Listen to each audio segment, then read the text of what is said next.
Depuis le 1er janvier 2022, la TVA a été supprimée sur les produits de première nécessité par le gouvernement espagnol, et ce pour une durée de 6 mois. Donc ça vaut pour le pain, le lait, le fromage, les légumes, etc. Cette mesure, elle était demandée par le mouvement des Gilets jaunes déjà il y a quelques années, mais elle figurait aussi dans le programme de Marine Le Pen pour la présidentielle 2022. Mais est-ce que c'est possible? Alors on va faire très simple. Techniquement, oui, ça serait possible avec l'accord de l'Union européenne, mais par contre, beaucoup de personnes pensent que c'est une fausse bonne idée. Pourquoi? Alors voici les principaux arguments. Et attention, ce ne sont pas les miens, je ne suis pas économiste. 1. Les produits de première nécessité font déjà partie des taux les plus bas parmi les 4 catégories différentes qu'on a en France. Selon une étude du cabinet de conseil indépendant Asterès, relayée par Le Figaro et BFM TV en avril 2022, le passage de la TVA à 5,5% à 0% offrirait théoriquement un gain de 133 € pour les ménages français, ce qui équivaut à une progression du pouvoir d'achat de 0,3%.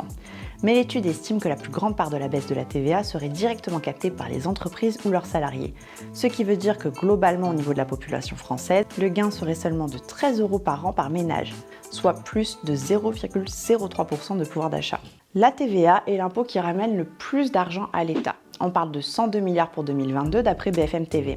Mais alors, est-ce pertinent de se couper de ce revenu-là, sachant qu'on a aussi besoin de réinvestir dans nos services publics, soit l'école, les hôpitaux, les transports, etc. Supprimer la TVA serait donc une mesure qui s'appliquerait à tous et à toutes, et du coup également aux ménages les plus aisés qui, eux, peuvent payer. D'ailleurs, l'étude citée plus haut explique justement que ce serait une mesure qui serait plus bénéfique aux ménages les plus aisés qu'aux plus pauvres. Dans ce sens, l'économiste Thomas Porcher appelle plutôt à rétablir l'ISF. Enfin, les industriels pourraient profiter de cette baisse pour augmenter discrètement leurs prix.